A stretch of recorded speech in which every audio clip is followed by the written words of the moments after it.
Yeah, so I think tech can enable us to make sustainable solutions more economically viable by the capability to be able to be implemented into some of these larger companies. And what that means is that, for example, for Do Good Foods, we are able to first understand the amount of pounds of surplus grocery food that each supermarket is throwing away.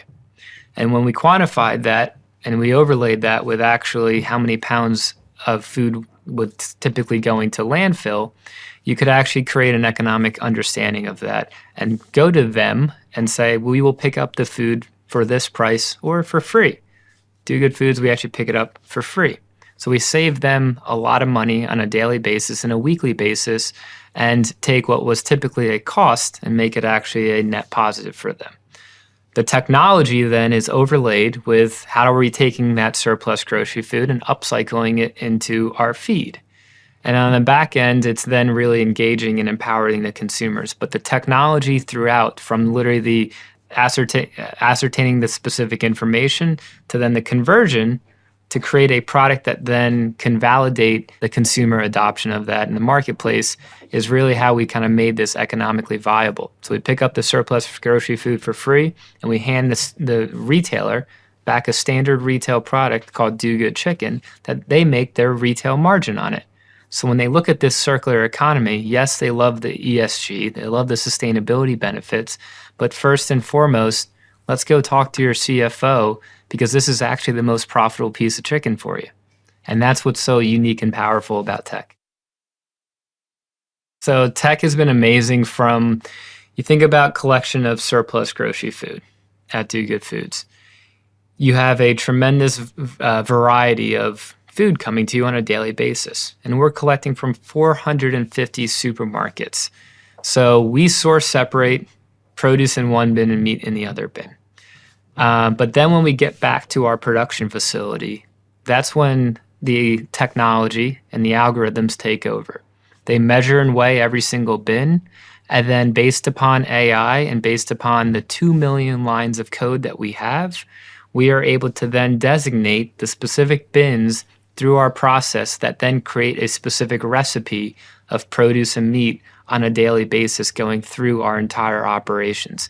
Because on the back end, what we recognize that we absolutely need to do in order to get sustainability to scale, we need to create a dried feed ingredient that would operate in the existing infrastructure of these largest poultry producers, no different than a corn and soy ingredient would go. And so that meant that we had to get to the exact nutritional composition every single time, a pasteurization, and a quality control of that dried feed product on a daily basis. Well, taking a heterogeneous material and creating a homogeneous output is a very difficult manufacturing process. If it wasn't for technology and it wasn't for the true streamlining of that, we would have never been able to truly create the solution that we did. AI has been an amazing advancement for society and also for a lot of the climate change solutions. Do Good Foods has over 2 million lines of code and are currently analyzing everything from the collection, the logistics, to then the processing. And that happens on a daily basis so that we can continuously get better. We can shrink our carbon footprint on a daily basis, and we can optimize the logistics and the processing of what we are creating.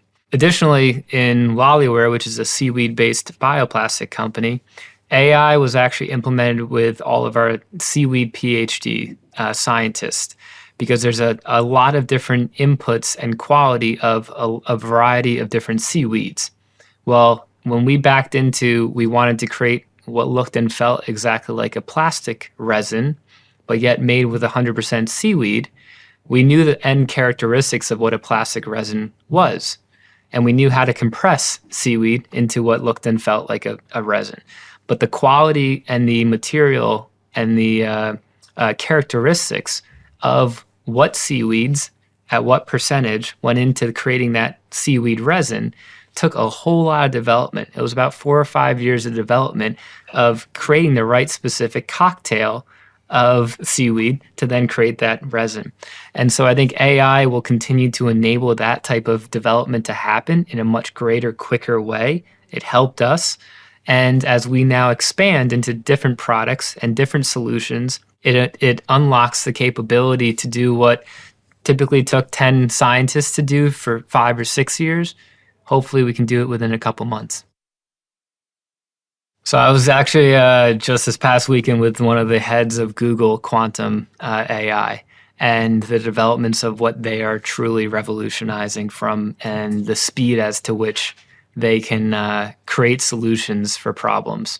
What typically took them a million hours of hard work is now taking them 1,000 hours of work with quantum computing and AI. And I think that will unlock a whole lot of opportunities, whether that means energy efficiency and what's called frequency and demand response of the energy grid to create more stability, to create and utilize the renewable resources in that much greater and better of a way for the grid.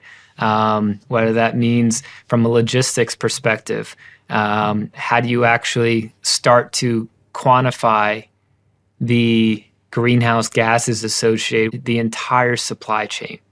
That's going to be, I think, a next iteration of where sustainable food systems are going to go. It's not just about what's the sustainability message that I can tell about how this product was raised or created, but how do I understand all of the ingredients going into creating this product from literally the moment that they were created and understanding all of the inputs and then all the supply chain to get to the chocolate manufacturer, to get to the grower and the final user of that, so that we can actually truly as a society understand from start to finish who's doing the most sustainable practices and what products that we as a consumer want to end up eating, not just from the energy and the sustainability initiatives, but then hopefully also the nutritional composition of that product.